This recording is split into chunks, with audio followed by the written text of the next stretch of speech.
Hi, this is Daria, and this set of videos will be about fingering. I will show you the main principles of how we choose the best, most effective, and also most comfortable fingering when playing the piano. Even when a piece doesn't have any fingerings written in, we still have some clues and some guidelines that help us to choose. When approaching the choice of fingering, we have to keep in mind that we need to have a goal when choosing. It's not random. The goal may be technical and or musical. And we want to try to achieve our goal with minimum awkwardness, minimum discomfort, but maximum efficiency. This would be the guiding principle that you have to keep in mind when choosing the fingering. Technical goals may be speed, strength, certain turns on the passage, certain things that need to work out in terms of coordination, all the technical things that you can think of. And the musical goals can be connected to technical goals, but can be also very different. For example, sometimes we need to highlight a certain note in the theme to make it more legato, to make it, on the contrary, more disconnected, to highlight certain structures that are question and answer, that are connected, to connect hands smoothly, to pass the line from one hand to the next. And all those things are musical goals that you have to keep in mind. And sometimes for achieving musical goals, we have more than one choice of fingering. In terms of technical goals, it's usually more limited in terms of options, and it's easier to find a solution for technical goals than for musical goals sometimes. We have to learn how to think in a way with fingers. Like, it's a quote about Chopin that somebody said about him, that he thought with fingers.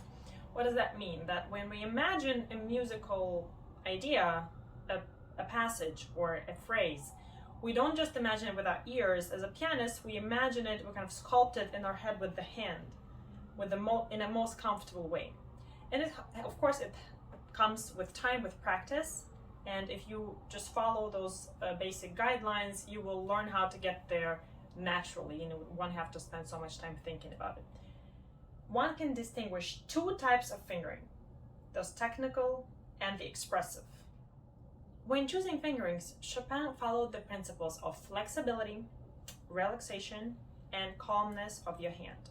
These principles are very important for any pianist because we want to feel comfortable with our hands all the time when we play. Sometimes we need to train our hand in order to get to that comfort zone. But if we choose fingers that are making our life more difficult rather than easier, at the end of the day, we will not get any closer to comfort. It will only get worse. So we need to learn how to understand our hand, understand the comfort, what makes it more comfortable and what doesn't. And this what leads us to part number one. It's going to be most intuitive basic principles of fingering. Yes, I am reading, I have prepared. So these principles come from the basic structure of our hand. And you could see, I will make a separate short video of the roles of each finger because they're all different. But let's say we'll start just simply by looking at our hand. You can tell the thumb is very different from all these fingers. Why? Because he is growing from the side rather than straight up, right? He's shorter. Think about, he's clumsy, he's heavy, he's big, he's fatter than the other fingers. And because he's on the side, it's actually kind of harder to go up and down like this rather than like this, right? It's easier like this, but not like that. And also you have to keep in mind that this finger is the innermost finger. It's on the edge, meaning on the edge of the hand. And we use him all the time to create position changes, so meaning over and under the thumb. So this finger is very important. Just keep that in mind. And the second finger, what about the second finger? You notice is what's called index finger. We point with it. So that's the finger that comes to action rather quickly, and it's a very versatile finger. It's very agile, most versatile of all fingers actually. That's why he's very, very useful for trills. So second finger, he can be very light, he can be pointy, he can be heavy, he can do a lot of different things pretty quickly. Also depends on the combination of fingers, of course. Number three finger is the middle finger.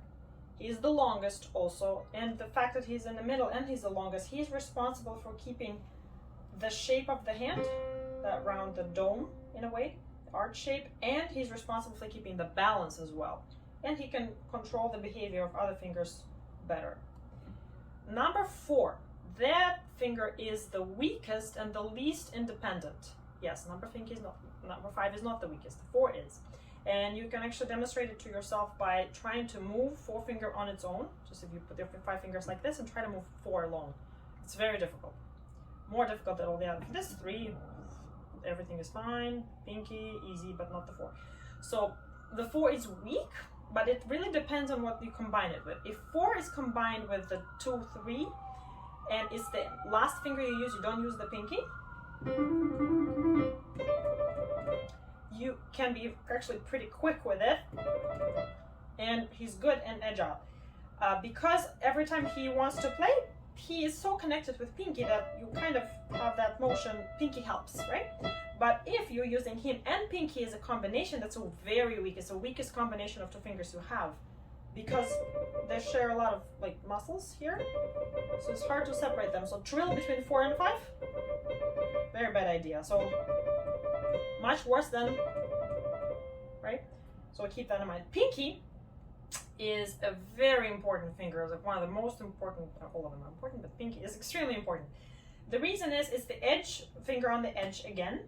It is responsible for keeping the position of the hand, because like if it's a chord, a lot of chords, we most likely want to have balance with the pinky, because if we end on 4, it's okay, but it's not as balanced as if we have with 5. It's very stable. He keeps the stability of the hand. He stops scales most of the time. So if we end here, or if we end on the bass also, pinky is responsible for the bass note. It's usually the lowest note and the highest note, both. So he's keeping the pillars of our playing. Also, so pinkies are extremely important. And they're actually very flexible on their own and agile because they're on the edge. All right, that's the short version. So as I already mentioned, we can distinguish 2 types of fingering, technical and expressive. The expressive type of fingering I will discuss in the last episode of this series, but this episode will be about the most basic intuitive principles of fingering. A quick request on the new text presentation style. So now that I have it on the black screen without it being obscured by the stuff around it, it's just me reading it behind the screen. Please let me know if that works better, if you think it's effective, rather than having it on the screen with the piano. And I would appreciate any feedback that you can give me. Thank you. Number 1. I have the second camera here so you can see what I'm doing. Most intuitive thing, when you put your hands on the piano, first rule that comes to mind, next note, next finger. Easy. So if I have thumb or pinky on C, next finger, next note. Unless I need to extend the position, right? Skip a note, skip a finger. C, E, G, E, C. Easy. Recap. Most intuitive basic principles of fingering. Number 1. Next finger, next note. Skip a note, skip a finger.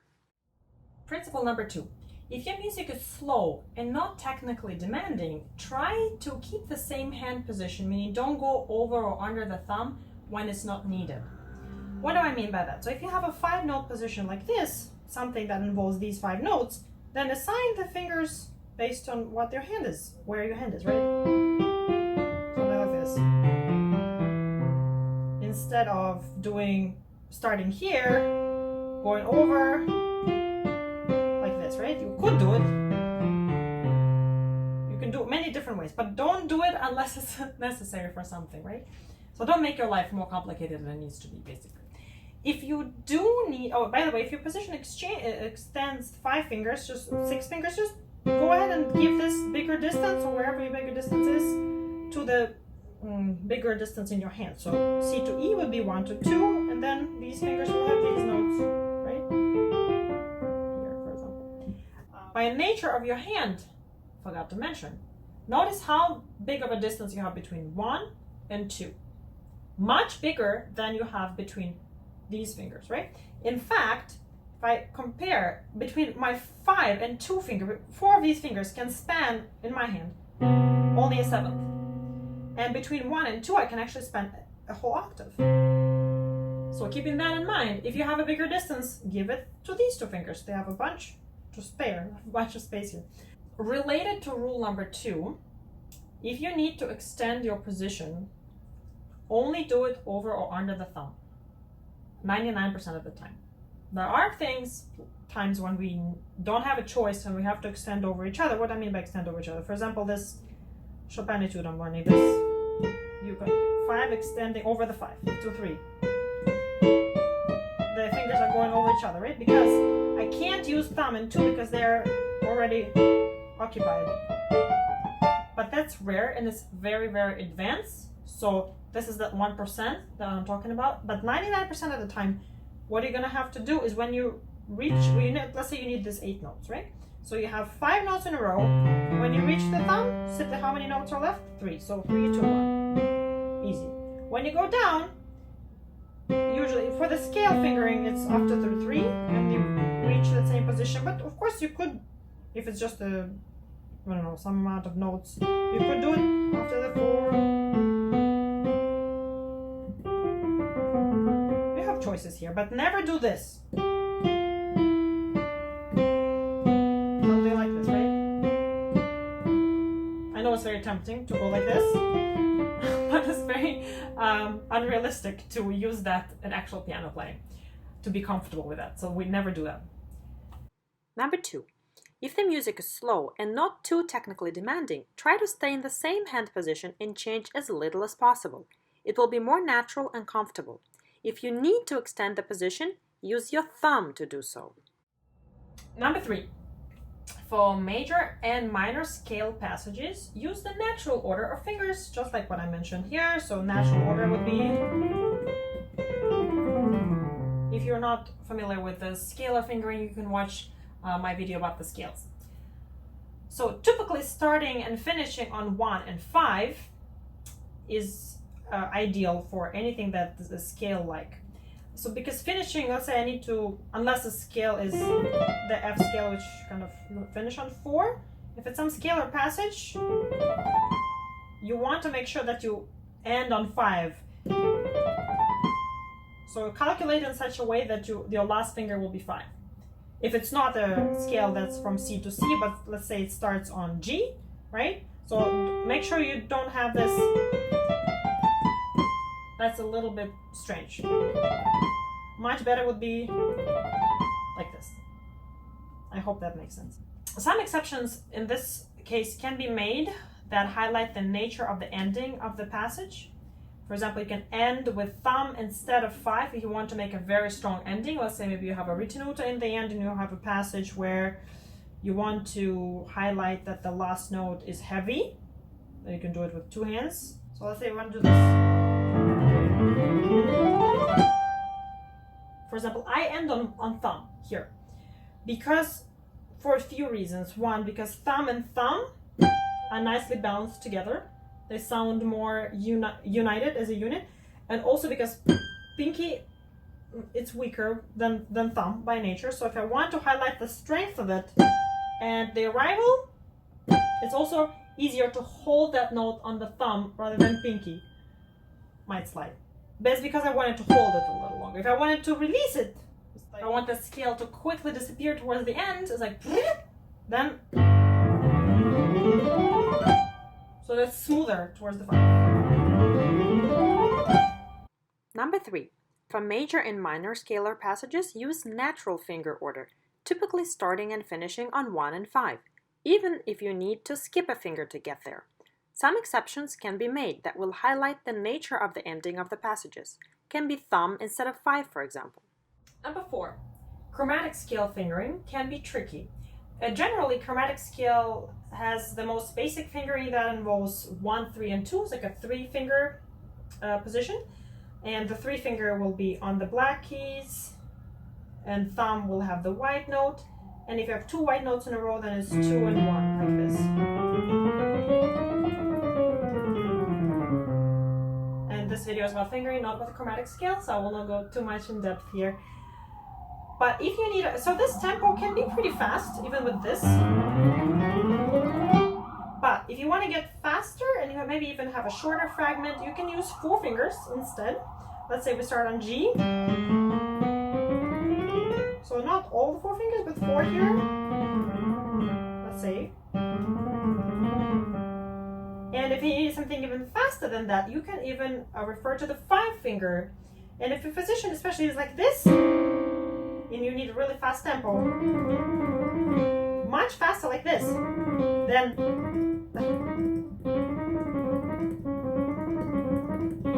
I mean, I will have to practice that. But again, why do I need to if I can use this? Right? Much faster than. So that's related to chromatic scale. Number 4. For chromatic scalar passages, the fingering will depend on the speed of the fragment. Usually the 3-finger variant for the moderate tempo, using 1, 2, 3 with the 3rd finger on the black keys, switching to 4 and 5-finger variants when the tempo is very fast. The position of fingers will vary. Number 5. With chords and arpeggios where we need to skip notes more than once, and if it's a bigger position than this kind of position where it's easy to skip a finger, you will need to think about bigger distance skipped will need more fingers skipped, except the distance between 1 and 2 like we've talked about. What I mean by that, chords, let's say if you have a chord of 3 notes and it's C, F, A, you will need more fingers this way because it's a bigger distance, and these 2 fingers here. And if it's C, E, A, naturally, again, always think about the comfort of your hand. Naturally, how does it fall? Like this. If I play like this, these fingers would feel cramped together. They don't need to be there, both of them. This will feel too strained, and this is too many fingers here. So this is perfect, or this. If it's a bigger chord like this, bigger distance, more fingers here, and these fingers can survive like this just fine. Even like this, still pretty balanced, right? Same with the right hand. And if it's an arpeggio, let's say you have something oscillating back up, something, not arpeggio, but something like a bigger distance. That seems reasonable. Would be less comfortable like this because this is still quite a stretch. Again, anytime you want to avoid stretching your hand too much and keeping the stretch for a long time. Most of the time you want to be comfortable, and if you need to stretch, better to not stretch repeatedly. If your music is easy enough, it doesn't require that. Of course, we train our hand to stretch, that's no problem. Chord fingerings will have a separate video. With the chords, you also have to consider the most stable and balanced hand position and voicing of the chord as well. Which note do you want to stand out? The pinky, the higher note, the middle note, and so on. So the chords can be tricky. But this is just a general rule. What other chords? Could be like this. Again, here makes sense, right? Something like this. Like this is better than this, as you can see. 1 finger here is extra. 2 fingers here better. But if it's like this, that's already a little unreasonable of 2 fingers here, so more comfortable will be like this. And again, all the fingerings also will depend on your particular hand, how big, how flexible, the structure of your hand. It's all individual as well, so keep that in mind. Number 5. With chords and arpeggios where you need to skip notes. Generally, the larger distance will need more skipped fingers, with the exception of skipping between fingers 1 and 2, based on the natural shape of our hands. Chord fingerings will have a separate video. With those, you also have to consider the most stable and balanced hand position and voicing of the chord. Number 6 of the most intuitive basic principles, and this is the last one I'm going to mention. Generally, try to avoid thumb on the black keys. And I've already talked about that in the scales and arpeggio video. Especially don't make position changes with the thumb on the black notes if you can avoid it. What I mean by position changes, so why does F major scale has different fingering from the regular 1, 2, 3, 1, 2, 3, 4, 5? Because if I had regular fingering, we would have to switch on the black key.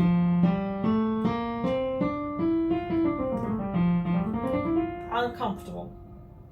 So what do? We avoid it by extending our position to 4 fingers and another 4 fingers. So anytime I need to go on the thumb, it's better if I really need to do it. It's better if I don't need to change after it like this. comfortable. If I have something like this, these notes, much better this, right? Or if I have these notes, that's awkward, right? Keep this. Much better. Number 6. Generally try to avoid thumb on the black keys. Especially don't make position changes with the thumb on the black notes if you can avoid it. So these were the most intuitive basic principles of fingering on the piano that are stemming from the nature of our hand and from the comfort that we want to achieve when playing.